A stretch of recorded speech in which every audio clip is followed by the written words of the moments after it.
A fresh fire outbreak has struck the popular Singa Market, also widely known as Singa Market in Kano metropolis on Saturday evening, February 14, 2026. This latest incident marks the second major fire at the market in less than 2 weeks, deepening concerns among traders and residents about safety measures and emergency access within one of Kano's busiest commercial hubs. The fire reportedly began between 4 p.m. and 4:30 p.m. at a time when commercial activity was still in full swing. According to preliminary reports, the blaze primarily affected the Gidan Glass section of the market, popularly referred to as Gidan Mai.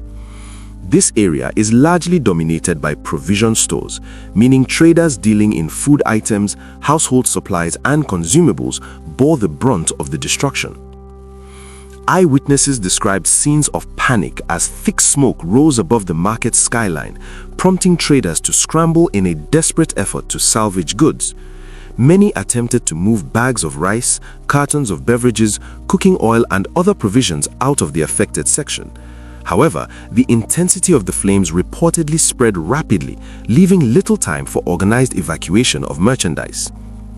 Emergency response teams were quickly mobilized in what officials described as a coordinated multi-agency effort. The operation was led by the National Emergency Management Agency, which deployed resources alongside the Kano State Fire Service and the Federal Fire Service. Private sector support also came from emergency units belonging to Aspira Nigeria Limited and the Dangote Group, underscoring the scale of the emergency and the need for reinforced firefighting capacity. Despite the swift mobilization, firefighters reportedly faced significant operational challenges. One of the major obstacles was the lack of accessible roads within the congested market layout. Narrow pathways and tightly packed stalls limited the movement of fire trucks and emergency equipment. Heavy vehicular traffic around the market further complicated efforts to reach the core of the blaze in time. Such structural and logistical constraints have long been cited as vulnerabilities in many traditional markets across Nigeria. While official casualty figures have not been confirmed as of the time of reporting, early indications suggest that there were no immediate reports of fatalities. However, goods worth millions of naira were destroyed in the inferno. For many traders, the losses represent not just merchandise, but entire livelihoods tied to daily sales and long-standing customer networks. The recurrence of fire incidents at Singa Market within such a short period has intensified calls for a comprehensive safety audit. Traders and local stakeholders are now demanding improved fire prevention infrastructure, including accessible water points, functional hydrants, clearly marked emergency exits, and better regulation of electrical wiring within stalls. Markets dominated by provision stores often rely on generators and improvised power connections, which can increase the risk of electrical faults if not properly managed. Kano, as one of Nigeria's largest commercial centers, depends heavily on market activity to sustain its local economy. Singa Market plays a crucial role in supplying essential goods to residents within and beyond the metropolis. Repeated fire outbreaks threaten not only individual traders, but also supply chains and consumer prices, as losses may translate into higher costs of goods in the coming days. The involvement of private companies such as Aspira Nigeria Limited and the Dangote Group in firefighting efforts highlights an emerging pattern of corporate participation in emergency response. Such collaborations can strengthen disaster management capacity, particularly when public resources are stretched. However, long-term prevention strategies remain essential to reduce recurring risks. Urban planning experts have often warned that many traditional markets in Nigerian cities were not originally designed with modern fire safety standards in mind.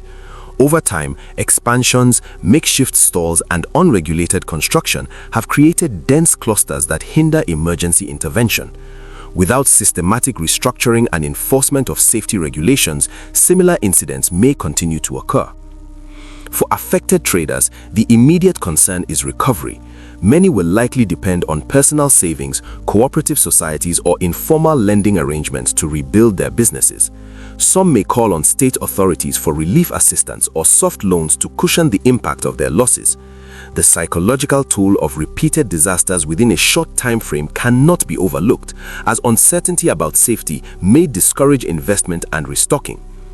As investigations continue to determine the exact cause of the fire, attention is expected to focus on potential electrical faults, open flames, or other ignition sources common in densely packed markets. Authorities are likely to assess compliance with fire safety guidelines and consider stronger enforcement measures. The February 14 blaze serves as a stark reminder of the vulnerability of critical commercial infrastructure to fire hazards. While the rapid response from emergency agencies helped prevent further escalation, the destruction of goods worth millions of naira underscores the urgent need for preventive action. For residents of Kano and stakeholders in the trading community, the pressing question now is how to prevent a third incident.